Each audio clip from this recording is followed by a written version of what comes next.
Ask not what we all be can do for you. Ask what you can do for we all be. And welcome back, family, to the second segment of today's show. Today's topic, of course, is the revival. And Sister Shahrazad Ali blessed us the first hour. We're going to have another sister of power and information bless us the second hour. That's from Sister Aisha Sekhmet. We love that bitch. I think y'all know what she's talking about.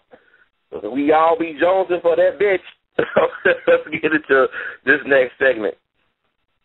A true rap phenom who needs no introduction, really. Sister Aisha Sekhmet. Are you there? Oh, this is me. Aisha? This is me. This isn't. Oh, sorry about that. Okay.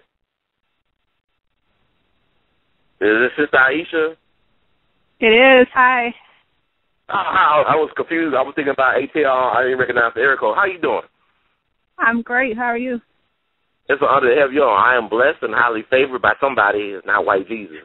We'll talk about that later on in the segment. but I want to ask you this, because I know people get these. I mean, I love your song. Your Revival is off the hook. I'm just going to say hands down. Thank you. Revival, one of the best albums of the year, period. Forget a Grammy, forget all this stuff. I really enjoyed your music. I've been listening to your music for the last 3 years. Oh, that's what's up. Thanks.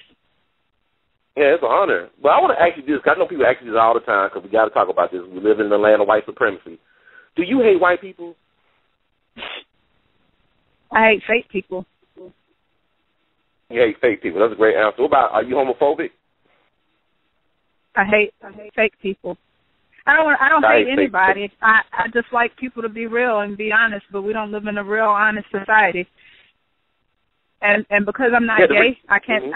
Because I'm not gay, I can't tell you why when a person is gay they would hide it from people. Maybe it's because they don't want to be judged or because they think people wouldn't accept them. But I think it's against nature, and I understand that the people who run this world are mainly gay, both the men and women who run this world. And I know that the whole promotion of accepting people for being homosexual and the president agreeing with it, all the rappers and all the singers and actors saying that it's okay, all of that is by design, because the people who own the media are gay.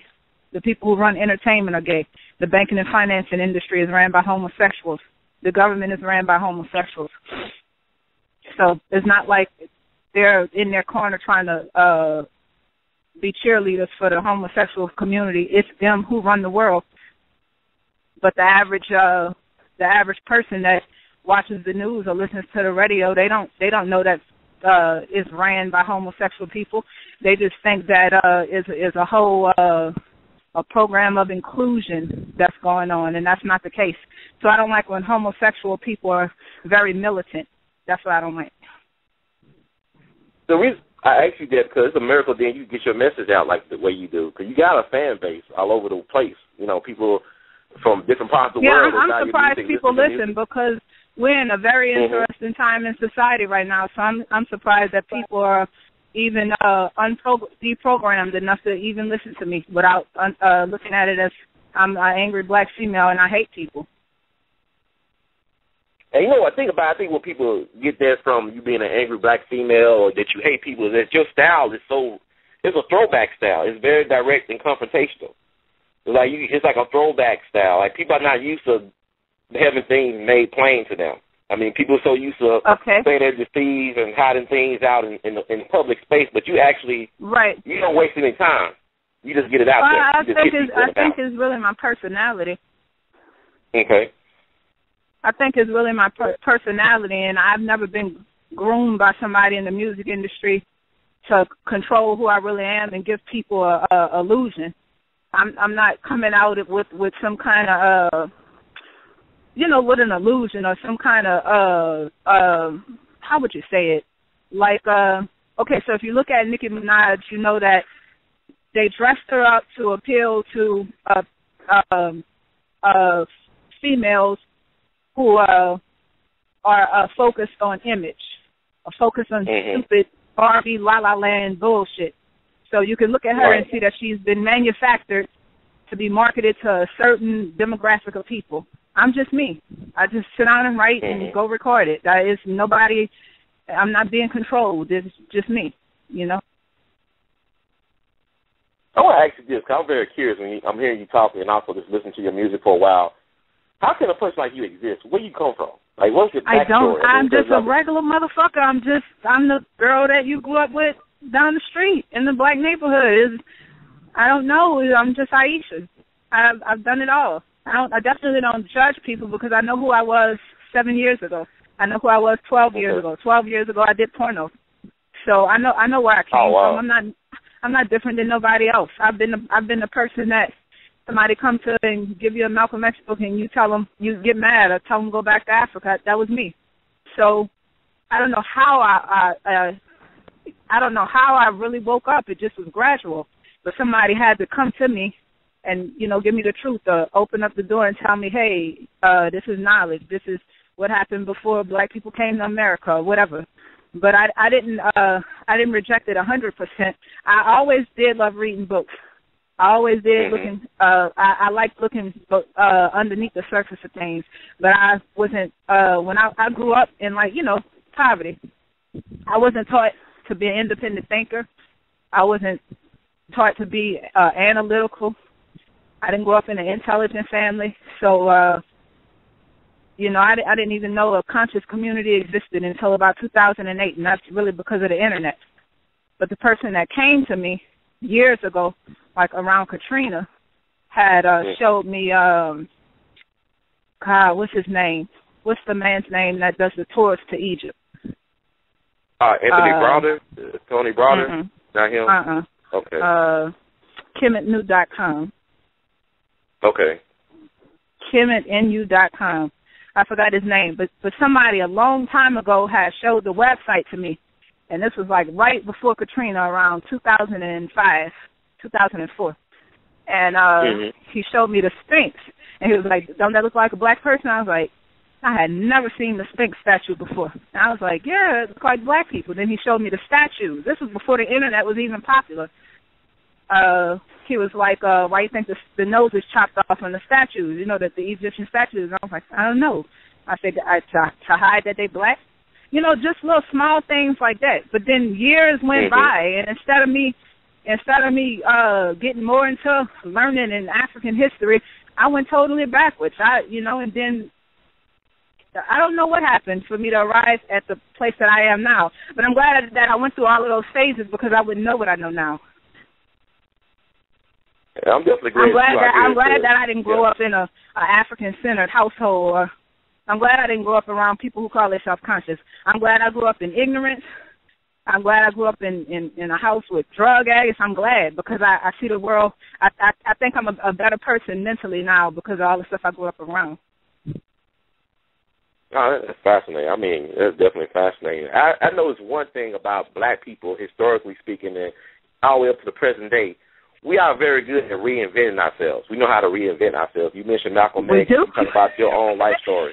We're very good at it. You know, we like alchemists. We like the universe alchemists. We turn shit into gold and do everything. But today, the reinvention I see with black people today is we keep going from dumb to dumber to stupid to can I make the dumbest shit ever to get on the radio. Just when I get on TV, I'm going to be the stupidest. That's what I see being reinvented. We're not doing anything great. We're not contributing anything great to society, and hip-hop is a fucking cesspool. We're not contributing nothing great. Nothing. What are we contributing to society? Nothing. Maybe thousands of years ago, yeah, we contributed the foundations of what it takes to have a civilization, but today, nothing. Nothing. We're useless. Except for the intelligent black people that have, went and got higher education or been able to get into these different little secret fucking bullshit societies and be a part of the higher echelons of society. But the majority of black Americans are contributing nothing. We're just following along and doing whatever it takes to survive. We're not contributing anything, not anything of value. And hip-hop is bullshit. Somebody made a note, Sister Lotus Place. Is it Ashru Kwesi? I think I'm butchering his name. Yeah, that's his name. Okay, cool. Ashwa Kwesi. I heard of his website in 2005, but it was just the guy showing me his website, And so, years later, 2008, 2009, when I saw it again, and I saw that there were people who had that Ashwa Kwesi was more than just a website, and he actually did lectures and stuff, then a bell went off. Like, okay, damn, this is the website that Buki showed me a long time ago. So, it was just a seed that guy planted in my life. And then years later, I see that there are actual people, who, look at this man as a scholar and a leader. So that's awesome. That's beautiful. So, I mean, like, that's crazy. It's crazy, but I want to ask you this as well. Did you grow up in a very religious family? Oh, definitely. Yeah, we had to. I had a video on my YouTube page of me in church when I was a kid. Oh yeah, we had to go to church. We had to go to Sunday school, and we had to go to church following Sunday school every Sunday. The adults didn't have to go, but me and my brother and my sister did. We had to go to church, and so it was programmed. Christianity was programmed into me from a very early age.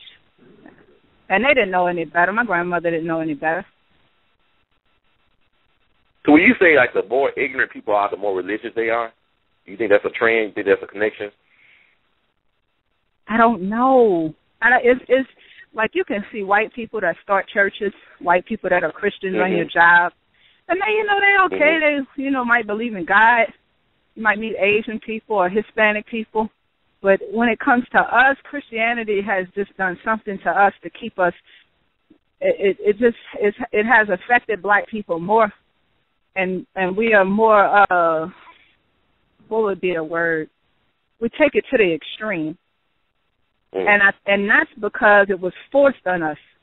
If you go and research slavery, you'll find something called ring shouting, where the slaves used to get in a circle and practice shouting and practice, putting on for the slave master like they really were into it and really believing in what it was they were forced to believe in.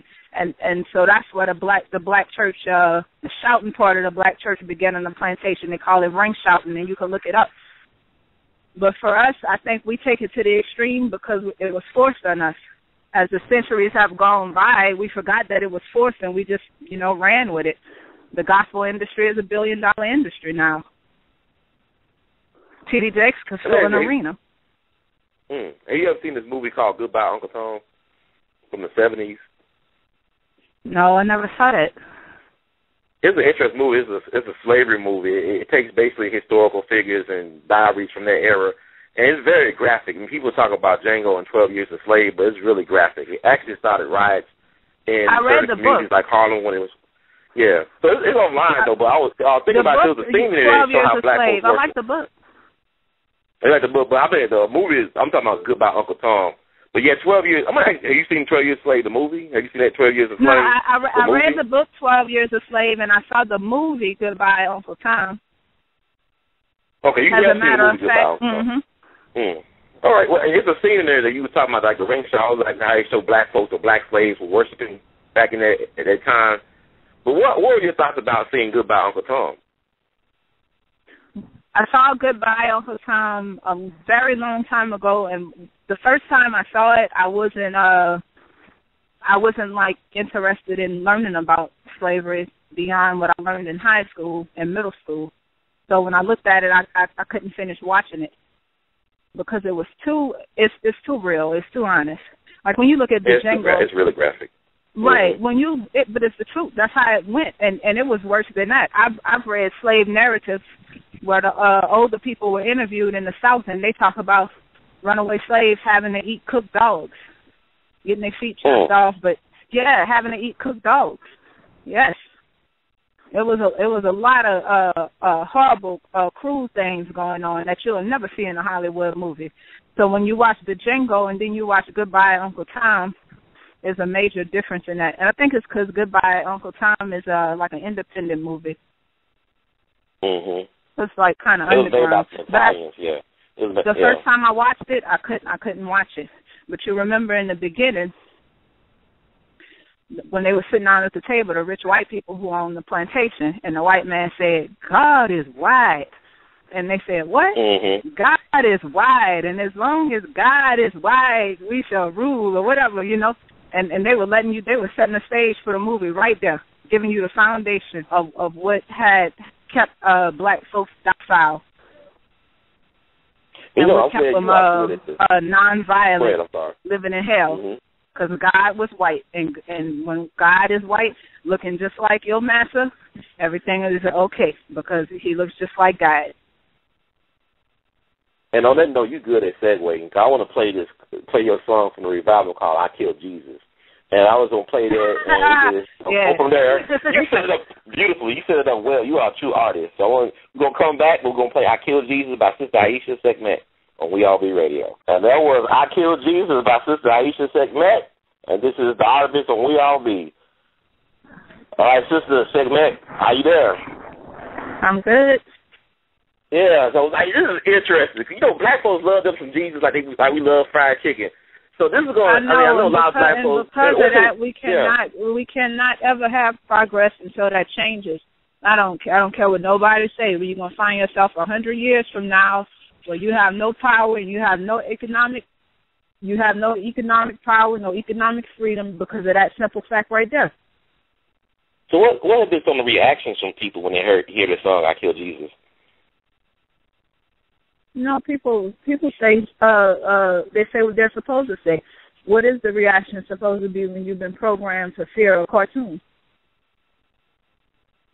So the reaction is proper based on the way they've been programmed. It's a proper reaction, is what I expect. Like, you know, the reason why I asked that too, because I mean, you taking a road that's traveled, and you know, people sometimes they fear what is hard, and they go for what is easy. And you actually have taken a road that a lot of people don't want to take. They wish they had the courage to take, but they don't take. So has it been hard? You know, I believe you're doing this out of love for black people. I think you got to have a love for black definitely, to do what you're doing. Because you're very prolific, and also your artistry is of a high caliber. I know people don't have to agree with everything you're saying in your message, but your artistry, they can't argue with you. You are a professional. You're very professional in what you do, and it's well done, period. So, well, thank you for what keeps you going? No, I'm serious. What keeps you going? I know it's hard out here. What keeps me going because you have only a small amount of black people who are open to the truth in America. What keeps me motivated is knowing where I came from and knowing that things can change. Change is the only constant in life. If I can wake up, anybody can, because I rejected the truth. And I recognize and I understand that black people can wake up. I don't know when it's going to happen, but it can. And the people who run this country understand that also. And believe me, they are more than prepared. Whenever niggas wake up, they are more than prepared. Believe me, they are. The only people who don't know that is us. Nothing stays the same forever. I guarantee you. There's going to come a time when black people wake up. It may be 100, 200 years from now. So that's what keeps me motivated. You know what's something special about you? I believe when I listen to your music, it's like a time capsule. Like, I learned so much from you. I believe you are a historian, too. I mean, I don't know. I just write. I mean, but seriously, because, like, for example, I listened to one of your songs a couple of years ago, and the truth can be so disturbing, but it can be so liberating at the same time. The truth will set you free eventually if you can understand what's going on. But you talk about the brother, I know you're from New Orleans. You talk about the brother, the Howard Johnson shooter. I don't know his name right now. I forgot his name. But I didn't know who that brother was until you dropped that in your lyrics. Mark Essex? Yeah, Essex. actually, Okay. a brother that's on the truth from New Orleans told me about Mark Essex. You know how many black people that's from New Orleans and from Louisiana have never heard of Mark Essex? And that's by design, that they will never hear him or have never heard of him. That's by design. They know all about Martin Luther King. All the niggas that's killing niggas in New Orleans have never heard of Mark Essex. That way they'll never get the bright idea to kill who really has power. Can you tell a little bit about all the niggas that kill niggas in New Orleans never heard of Mark Essex.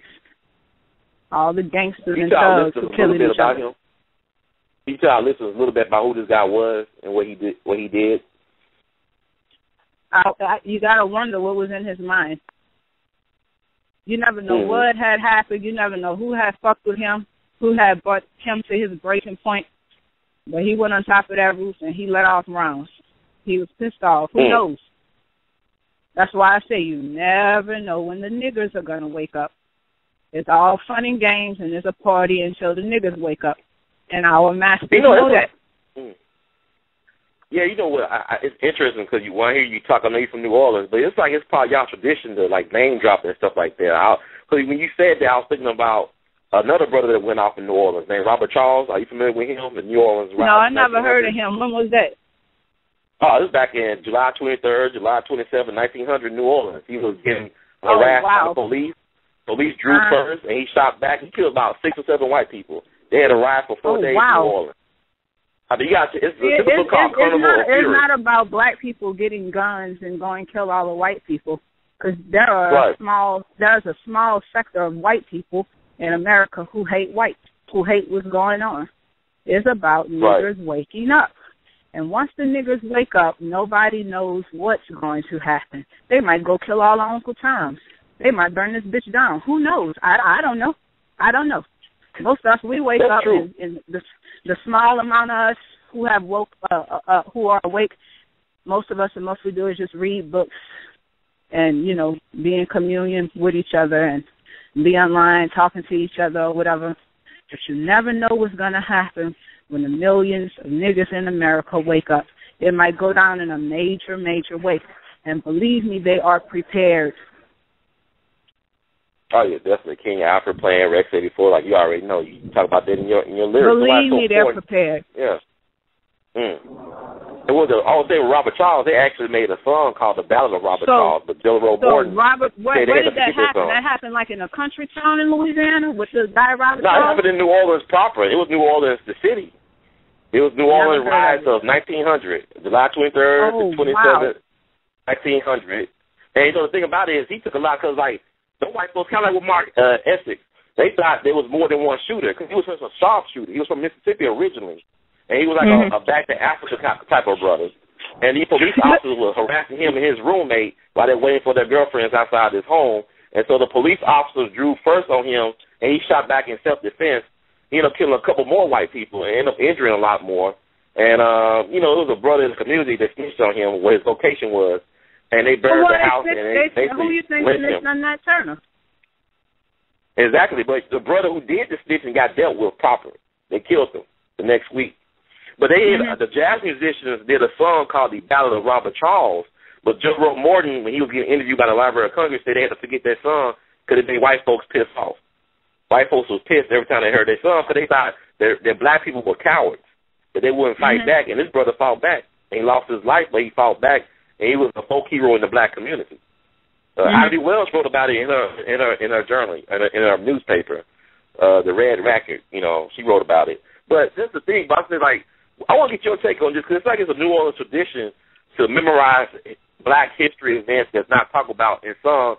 But also I want to get your take on the Lil Wayne Emmett Till lyric. Like he said, beat that pussy up like Emmett Till. What is your take on that as a fellow artist?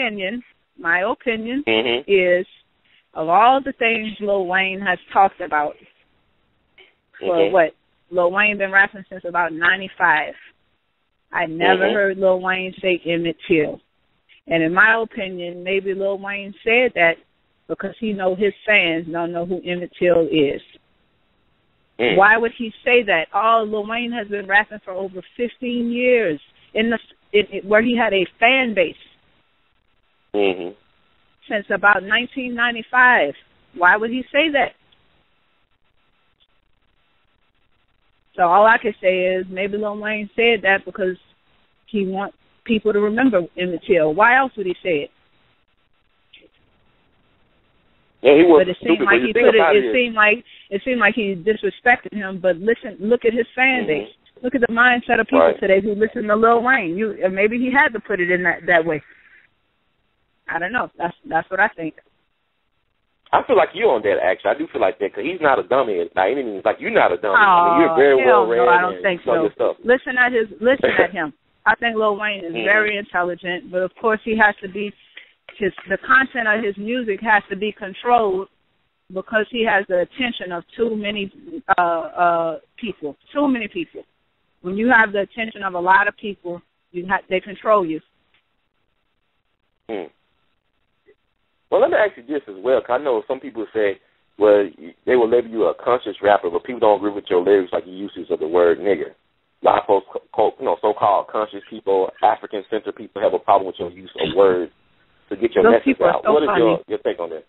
Mm-hmm. Yeah, I don't care. I don't give a fuck. I don't care. Especially people who sit on the internet and play games and are not doing anything to wake up black people. You're not even in my shoes. You're not doing what I'm doing. You don't even know. If you're in my shoes and you're doing what I'm doing, and you spent the money I spent to try to make a difference, then I'll listen to what you have to say about me using the word nigger. We will always be niggers until we wake up and give our enemies what they deserve. You will be a nigger until you wake up and give your enemies what they deserve. The Vietnamese are not niggers. Or what's the derogatory term for Vietnamese? What do they call them? Whatever they call them, they're not. Whatever they call them, they're not that no more. You know why? They had the nuts to give their enemy what their enemy fucking deserved. So until you do that, you'll always be a nigger. Nobody on the globe will respect you. I don't care how good you play basketball and football, or if you can make a song that rhymes, or all this stupid shit. You're always a nigger until you put yourself in a position of power over your enemy, and you never need your enemy for nothing. So that's what we are. You know what? We niggers. Well, I'm glad you brought up the Vietnamese, because what's sad about that is that my uncle, he's a Vietnam veteran. It's Veterans Day tomorrow. Mine too. But he talked about when he was in the Navy and patrolling the Mekong Delta, that the Vietnamese soldiers, the Viet Cong, would not shoot boats with black soldiers on them. As a matter of fact, they would invite these soldiers. I've read that before, that they wouldn't shoot the black soldiers. Ain't that something? Right. But the black folks, they have no sense not to go over there. The Vietnamese knew what the black man was sending them back home. My uncle was in the Vietnam War, came back and was totally went crazy. Totally just so that we'll fight these wars, right? Is that crazy that we'll fight wars to upheld white supremacy? Because all these are white supremacy wars that we fought in. It's not. Black people don't. I was in the military. When you're programmed or when you're just going along and living your life, you don't look at the world for what it is. I definitely didn't look at it as, I'm opposing white supremacy. I knew I didn't want to go to college. I was in La La Land as a teenager, and I went to the military. My recruiter brought me to McDonald's. His wife did my hair for prom. You know, all that kind of dumb shit. Hanging out with him and his wife and their baby, and she did my hair, and they brought me to McDonald's, and just went to the military. Very young. A lot of times you go to the military, you're 16, 17 years old. You don't know. You just thinking that you're doing something great for the good of your country. Most black people that's doing stuff out here, they're not in a African centered frame of mind. They're just living. They're just following whatever is the majority of people do. Like, is it hard to find venues to perform your music in? Is it hard to come by? Not really. I haven't performed in a while, but not to me. You have to when you get out and you go to the club and stuff, and I just sit back and watch. I don't know. I don't look at it as like, oh, nobody's going to accept this. I just I'll go to open mic and do my song. It'll amaze you how many people in the crowd will come up to you and say, oh, I like your song. Oh, you're telling the truth. Can I buy a CD? I have performed at this one club in Atlanta, and a dude came up to me, younger than me, and said, girl, I can't believe you talking about stuff like that. I be on A.L.L. I swear. I said, what? I was like, what the fuck? I said, what you know about A.L.L? And he said, yeah, I know. I swear, in Atlanta, dude looked like he was about 22 years old. So that kind of stuff motivates me too, because you never know who is up on the truth. A lot of people, everybody ain't a rapper. Everybody's not a speaker. Everybody, most people are just regular motherfuckers that don't do nothing. They just sit back and watch life. You never know who up on whatever. I met so many young people with ankh tattoos. The last video I did, the dude, the director, his cousin, looked like she about 21, 22, got an ankh tattoo on her wrist. I said, well, you know, you got an ankh tattoo? She said, yeah, I know. Yeah, you. That's why I say, you never know when the nigga's going to wake up. That's what motivates me. Now, it's not a lot of people out here awake. Most people are asleep. But you never know. It's going to be gradual, but it's going to happen. And you never know what happens once it's so many niggas that's awake that, you know, the whole system of shit they got going is going to fucking, it's no longer going to be effective. What have been the response? You talk about the young folks are waking up slowly but surely. But what about the elders, the old heads? What's been the response from them? I was reading something recently, and it said that you can't change adults. That adults don't change. So I don't know. I think maybe once a person gets past the age of about 45, 50, maybe it's a little bit too late. But I don't know. I don't know, because you got a lot of people that's still rapping today from the 90s that's in their early 50s, and I don't know. People could change, maybe. I don't know. I know very, very old people, 60s, 70s, that are diehard Christians. I'm from the South, so, you know, I've always been around a lot of old Christians. Thus saith the Lord, old black Southern slave Christians. And there's no waking them. I don't think there's any waking them up. They could be sitting in the middle of Hurricane Katrina seeing bodies floating, and George Bush doesn't allow the military in to help the people, and they still won't wake up. It's still thus saith the Lord. So you actually was in Katrina, right? You went through Katrina? I left. I had left the day before. I left the day before. So what are your thoughts about that after when it happened? What were you thinking about? I wasn't who I am today, and I was in La La Land back then. I couldn't wait to get my FEMA check and go buy dumb shit. That's all I was thinking. In La La Land. Wasn't thinking. Just was kind of in a state of shock. You know, that's all. Yeah, I got some people that want to talk to you. There's a lot of people want to talk to you right now. I'm going to shut up a little bit. I'm going to go to the phone lines and let them say what they got to say.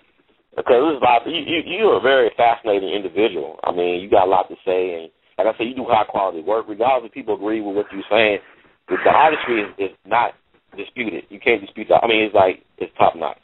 So let's go to the phone lines. A brother from 678, thank you for waiting to talk. This is I'll be once again. Hello, Ms. Seckman. How are you doing tonight? Okay. Hi, how are you doing? Fine. Oh, I thought I heard some noise in the background. Okay, everything's fine. But yes, I have been listening to your music for years, and this is Chad, by the way. I think we talked before a little bit, but everything that you've said, I've heard you say, and I'm glad you're still out in the open doing your thing. And the music's still very good. One of my favorites is Malcolm, the Malcolm and Martin Luther King song, From Mo House to Motown. Yeah. Thank you. Yeah, I just, but I really hope you keep doing your thing, Ms. Seckman. Thanks. I'm in Atlanta, by the way, so, you know. Yeah, I thought that was your number at first, Sister Segment. Thank you, man. We got some more callers. We're going to move it in. Let me see. I think I know who it is. Area code 601. Y'all on the air. Welcome to We All Be. How you doing, Sister Glory? I really appreciate it. Hey, this is not this sister right here to introduce me to you, Sister Segment. Oh, for real? This is the same Glory Journal. Always on your page. Well, go ahead, sister. Hi, how are you doing? I'm doing all right. I said I'm always on your page, and we are going to wake up, the old ones too, because I was old when I woke up, and it's going to happen soon. You know, I feel it in the air, and I have asked the Creator to let me be here when it's done. You know, now that my eyes are open and I see all the cruelty that has been done against us. sometimes I ask her, I say, well, why you wait till I get so old? Why I couldn't have, woke up when I was younger? But nothing happens before it's time. Mm-hmm. Nothing happens before it's time. And we're headed that way. And they are prepared for us. They prepared. Hey, we going to do our do on them. Might do our they do. Because we were the first people on this earth, and we're going to be the last. And I'm gone. Sister Gloria, thank you so much. You're welcome. Thank you. She's a beautiful sister. And she's a beautiful sister. We got to say that Haitian prayer, though. We got to say that Haitian prayer. It worked for the Haitians. It worked for us. So we're going to get nuts. We got a lot of people, man. People want to talk to you. Seriously. Wow. You got some fans out here. Y'all, I'm serious. I ain't lying. Hey, area code 503, you on the air. Welcome to We All Be. Hi, yes. Hello, Sister Aisha Segment. Hi, how you doing? Hi. I'm doing well, thank you. Have a quick question.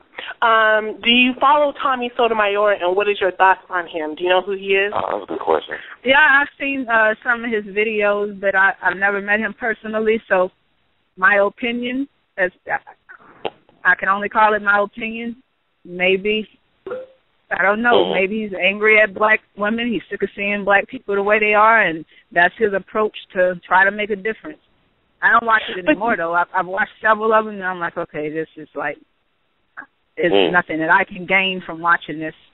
So, but I think he's basically disgusted. I think he's disgusted.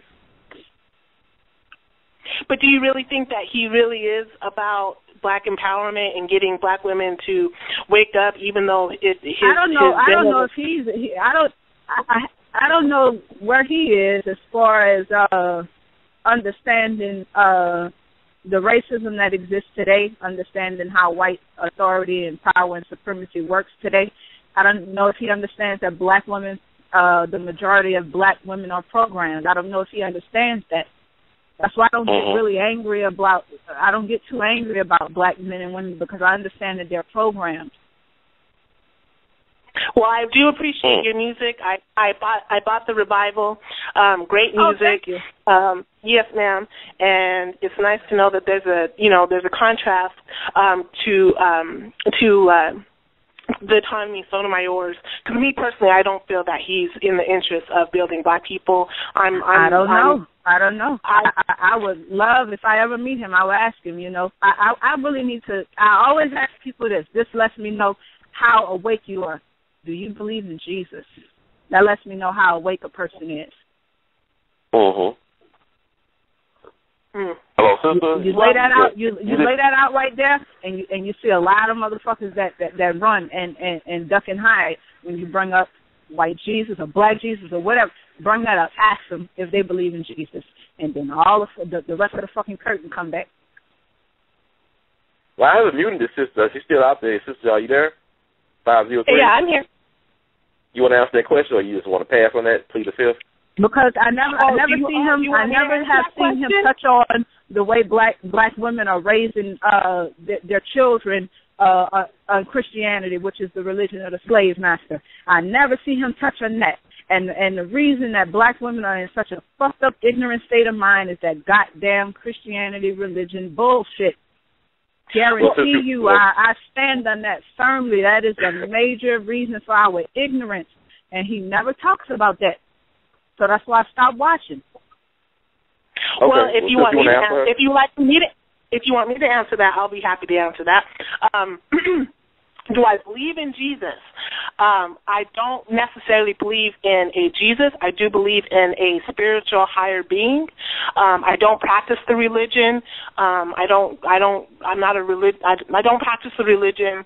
I don't practice going to church and all that. I don't do any of that, because I don't believe that is what's helping us. I don't believe that the church, is helping black people get to a higher place where you and I are at. It's not. It's made to do the same thing that made us pick cotton happily. That's what it's made for. So it's made for you to be happy in slavery. Yes, ma'am. And I think that there's a big distinction between being spiritual and being religious. And I'm not religious, and I don't practice it. But I do believe in a higher being. And first and foremost, I believe that our ancestors come first before before any kind of, spirituality that you would practice. So no, I don't necessarily believe in a Jesus, but I do believe in a higher being. But I do believe our ancestors come first before anything. But I do appreciate that there's a sister out there that's out there that's actually, down for the people, down for nationhood building, and I just appreciate that, and you will continue to have my support. Okay, that's what's up. Thank you. Thank you. All right. Well, we got a couple more calls. I know people that they really taking to this. Air code 901, you on the air. Welcome to We All Be with Sister Segment. Hello? Hello. Hey, welcome, man. How you doing? Thanks for being here. Thanks for tuning in. What you got anything for Sister Segment? Yes, I would like to know when she's coming to Memphis. That's a good question. I'm coming to Memphis. Well, music is in order to really do shows and to really be in a position where you're in demand and people want to see people, you have to have like current hit songs, and that's what I'm working on. And so you have to have a buzz in the street with regular black people. And so I don't know when I'm coming to Memphis. I have to put hotter music out. I just do. I'm very honest with myself as an artist. If you don't have a hit song that's in competition with everything else that's out, then you're not going to be in demand. And I'm not in demand in Memphis. And when I'm in demand in Memphis, I could come. So you know what's interesting though? It's not you got fire, man. You burning the houses down. But you gotta have hit. You have to have hit music. I don't care who you are. It don't matter if you Gucci Man, Aisha Segment. You have to have hit songs in order to be able to start going through all of these different places and performing. Okay, but I'm not. Is it because you can't get? I mean, is it difficult for you to get radio play? Is that the key? Getting hit songs, radio play. Still. Right now, like in the street, you have to have popular songs in the streets that people are demanding to hear in the club. You don't need the radio no more, but you have to have shit that's buzzing in the club. You just do, and that's what it is. And I just have so much going on. I sometimes I can't even focus on music. So when I can get to the point where I can start focusing again and putting more shit out, and then I don't know, maybe I'll come to Memphis. But I definitely don't want to. I don't want to be like in the. I perform in clubs and around places where regular black people could go. I don't want to be mixed in where I'm like some kind of an event just for black people who are into knowledge seeking. I don't want to do that, because when you do that, you scare other just regular black folks. They won't come to that, and I don't want to do that, because I don't think my music is really for people who are aware. Got you. You trying to reach the uninitiated. I got you. This is your ministry. I just want to make music for just regular motherfuckers. People who never heard of Queen Ty. Millions of black people who never heard of Queen Ty. It's just ridiculous. Like, we're going nowhere. We're not making progress because we're not reaching the people who matter. We don't matter. The people that so-called conscious and awake, we don't matter. We don't. The people who matter are the people who don't know. And we got one more caller from the Memphis area. They are waiting patiently. I want to get them in. And also people, we might run a little bit over. You call in 646-652-4593. We'll run a little bit over because life is popular. Okay. Area code 901, y'all on the air. Welcome to We All Be. Hey, yo, what's going on? How y'all doing? How you doing, Aisha Queen? How you doing? Hi, how you doing? I'm good, man. Thanks for tuning in. Yeah, most definitely. I think I may have seen it on Facebook late, and I may have called late, so I don't know. I may be asking a question. No, you go ahead. Yeah, you good. Mm-hmm. Okay. Like earlier last week, I used to you posted it was like a comment, and you were saying something about like this brotherhood and all this kind of weird shit that's going on with these cats that's getting paid to basically blind the masses, right? And I was curious then. And I was like, okay, well, if I ever get an opportunity to ask her, I'm going to ask her. So now I'm going to ask you. And are you saying that basically, like, all these motherfuckers who we just started hearing about suddenly out of the woodworks, all these motherfuckers are actually diverging their tactics, that these motherfuckers aren't actually really trying to bring about, united front, like it's a front itself, and they're actually designed, or they're actually following the design to keep us more and more separated. Because to be honest, when I look at cats, like, I don't want to. All right, I'll take the House of Consciousness. I mean, I'm not trying to pinpoint them or anything like that, but to me that's modern day coonery in a revolutionary form, and it's so. And that's my train of thought, but I'm wondering, am I way out there for thinking that? Because I've been thinking that shit like for the past 3 years, honestly. 3 or 4 years, I was like, man, somebody paying these motherfuckers to keep everybody bumping heads, to keep everybody doing all this dumb shit, and they say they're doing it in the spirit of stands on your word, but it's looking like it's a little bit deeper than that.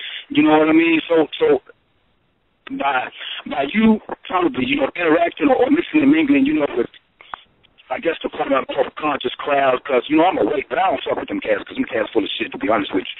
I'd rather deal with regular people who don't know shit and try to show them shit. But I'm asking you again, are you seeing that these cats are out here to divert us as opposed to bring us together? Thank you, sir. You have to understand, like, for the people that you named, I don't know them personally. There is a whole world outside of the internet that don't know that a truth community exists and nobody is reaching them. There are black people who have the attention of millions. For example, T.D. Jakes, Creflo Dollar. Who has the attention of millions of black people? Jay-Z does. Lil Wayne has the attention. All your black celebrities have the attention of millions of people. And they're not waking up the people because they're controlled to not wake up the people. And it's just being prolonged. It's bullshit. It's not hard to wake up black people. It's not hard to say white people made up Jesus and explain to them how. It's no different than white people making up Santa Claus. And so you're just going to keep seeing decades after decades of no progress and a couple hundred people being into the truth and knowledge, and that's it. Because the people who have the attention of millions are not waking up the millions because they're being controlled. And it's not just a brotherhood, it's women also. And it's not a secret. Thank you for that. It's not a secret. Go to a music conference. Music conferences are open to the public. Go to a hip-hop music conference and just sit back and watch. And you'll see who controls and how it's controlled. Just go. It's not rocket science. It's by design that people don't know the truth. You control so white people could be in power and run the show. Because we haven't proven that we could be in control and be in power and run our own show. We haven't proven that. We've only proved that we could be dependent on other races and we only want to be friends. So since that's what we have shown to them, that we just want to be friends and get along and not control our destiny, you could teach our kids whatever you want. I'll always come to you for a job and a loan and a house and a car and an apartment. Since that's what we've shown, that's what we get. That's what we ask for. No, I'm going to have to bring you back on for another show, maybe like a 2-hour show, hopefully, in the very near future. You just got so much to share. You just offer such a refreshing point of view on a lot of things. I want to ask you this, too, because you talked about divide and conquer. There's a thing now. I know what happened this past summer with the CNN with a guy named Irritated Genie who was working at Homeland Security. And folks got I don't even know who that is. Well, he's a brother. I actually met him in Atlanta when I went down there to meet with Cynthia McKinney back in March. His name is Irritated Genie. That's his name to go by. And but he runs a site called War on the Horizon. That's a site that talks about the homosexual agenda. And he's very thorough with his knowledge. But the thing about it is he was allegedly exposed by the Southern Poverty Law Center this past summer working as a person in Homeland Security, the Department of Homeland Now, Security. you know that's a damn shame. But I mean, the thing about it is he never hid that he worked. You know, his name is on the website, or was on the website. So people assume that he was an agent. Yeah, he was an agent provocateur, but he never hid the fact that he was working at Homeland Security. He told us the reason why he had to work at Homeland. He actually talked about it in some of his lectures. Because, like, you know, like Sister Shahrazad Ali, and I'm sure you got that type of experience where folks will bootleg your stuff and not try to spend money with you to support what you're doing. Like, folks are taking money out your pocket through bootlegging and things of that nature. So, I mean, he talked about the reason why he went to work for the government, and he lives in D.C. Well, we don't. I don't know him. I can't tell you why he worked for him, but I know that we don't provide jobs for each other. I'm not sure why he worked for them, though. Right. So you think it's just the agent thing is real, though? People always talking about agents. No, it's part of our history. I don't know. I don't fuck with a lot of people. I don't really talk to a lot of people. I don't know. But I know that a lot of black people are not awake, so I know that. And also, before we go, I mean, it's like people can go to AishaSegment.com to find out more about you, listen to your music, and also please buy Revival, because it's one of the most important works to come out in a minute. I would attest to that. For me, I think it's very expressive, well done, and it's amazing that you were able to do that. But I want to ask you, is it hard to find men that can accept what you do, the way you talk about things, or how you view? Is it hard to meet people of the opposite sex? No, I think it's hard to. It's not hard to wake up black men or talk to black men about the truth, but black females it is. I think black men are more open to knowledge and the truth, because y'all have it harder in America than we do. And I also want to ask you this, too, because it's funny. I had found your song you did called Capone, about Al Capone, like on Friday when I was promoting the show. And I kept on playing that for like an hour or two, you know, just listening to it. Because ironic, because I had Al Capone's grandniece on the show last week, Deirdre Capone, wrote a book about her Uncle Al. And so when you put it out there, because he talked about his relationship with the black community, he was like a patron of the black arts. Like he, you know, promoted people like Nat King Cole, Louis Armstrong, through his clubs and stuff like that. But he definitely would not want to be a nigger, at least how we treat it in America. No, nobody wants to be a nigger. Nobody does. Nobody wants to be in nobody. Nobody helped us pick cotton. Nobody helped us build America. Nobody's helping black men get out of prison, and they're in the hundreds of thousands. Nobody wants that. Nobody wants to trade places and move out the suburbs and go move in the hood and let drugs be dumped in their neighborhoods and let their children go to school with roaches in the cafeteria and shit. Nobody wants that. Nobody wants to be a nigger. But folks who consider niggers. But, you know, it reminds me, when you said out there, it reminded me of that scene, that famous scene from Godfather. We had the 5 families meeting, and they talking about we don't sell drugs in our community, but they sell it to the blacks because they're animals anyway. They don't have no souls. So when you said all that, it reminded me of that scene. So what inspired you actually to do the song Capone, which is a very interesting song? Black men will wear John Gotti, Al Capone, Scarface. They will wear these people on T-shirts.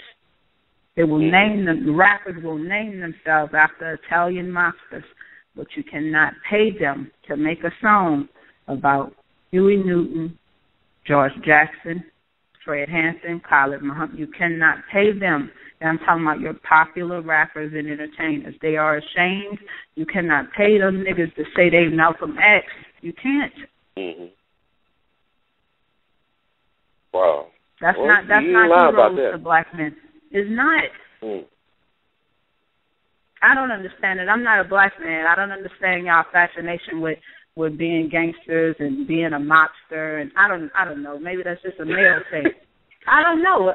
Maybe it's just a male thing, you know. You dress up in a suit and put a big fat ass cigar in your mouth and all this stupid shit. I don't know. Maybe that's something that men do. I mean, I'm not, you know, trying to make fun of people. That's what they like. Y'all don't understand women's fascination with putting fake hair and makeup, and y'all don't get it. You know, maybe that's something men do.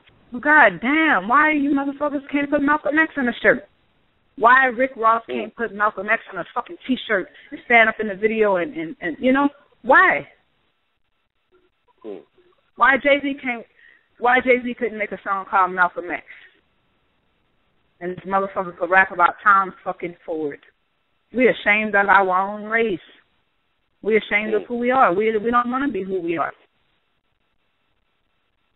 I guess, maybe it's my opinion. Maybe I'm wrong. But the irony is that a lot of white folks love our black heroes. They love them. But we don't love our own heroes. Oh, yeah, you got, like, schools like Berkeley, like, they have the political science majors and shit, and they really study. And I had some kids from Berkeley on my Facebook page some years ago. But they'll study it, and they'll have discussions on it, and, but not us. But we've been programmed our design, and the program is really working. It's been working a long, long time. Whoever designed it is a clever motherfucker. I can promise you that. This whole design, this whole program, this whole shit they got in place to keep black people dumb is working. But like to go back to what you said earlier in our conversation, change is a constant. It's a one-on-one constant in life. It is. So it is. So that's what keeps me motivated. Well, Sister Segment, I want to thank you so much for being on my show. I know I kept you a little bit over, but I just really enjoyed you. And I have an open invitation. You want to come on the show anytime. I'd like for you to come on the show in the very near future because you got so much to offer people and stuff like that. And what would be the best way to support you? Like, how can we support you? You don't have to support me. I'm not looking to be rich and be famous and be the best rapper and all of this shit. I don't need an award or recognition. I just write and put stuff out. I don't believe in coincidence. I think everything happens for a reason. And so if I'm inspired to write a song, I know it's for a reason. I don't need you don't ever have to buy a song. I will always be able to put music out.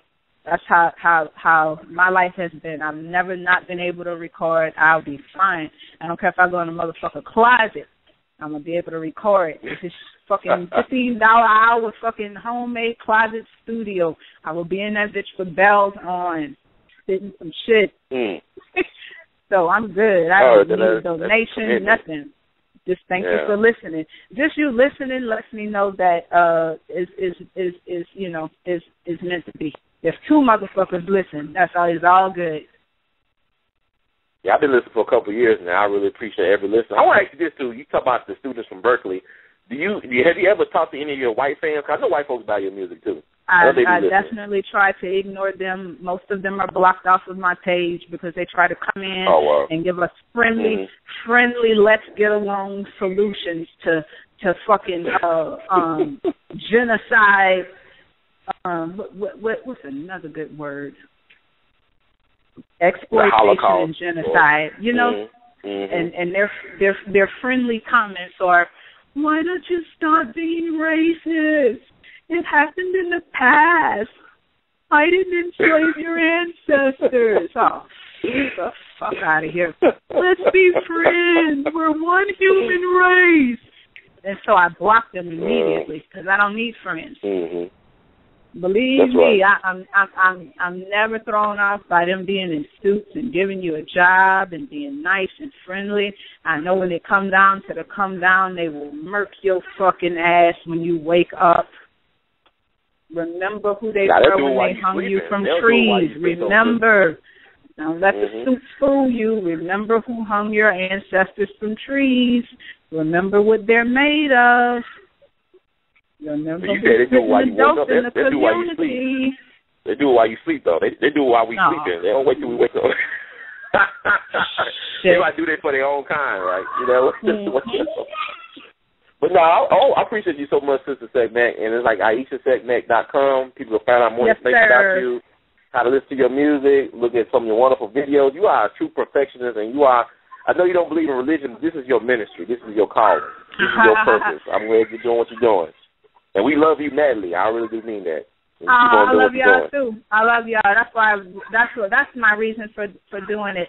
Because I love y'all. That's why. That's all. And we're gonna love you back and keep you going. That's right. That's what it's all about. So we're gonna take a pause. Thank you for having me on your show. You're going to be on again, hopefully. If you don't get too big time for me, you'll be on again. I'm sorry for all the noise, but I'm in a public place, and I kind of have to go. But thank you for having me on your show. Wow, thank you for being. The pleasure was all ours, man. You got true fans out here, so we love you, man, and take care of yourself. All right? Okay, thank you. All right, take care. Thank Bye. You. All right, and this is Sister Segment with a Capone. This is a nice hit, Capone. And this is your host, the artivist, signing off on We All Be. Until next time, we still love you all madly. Take care.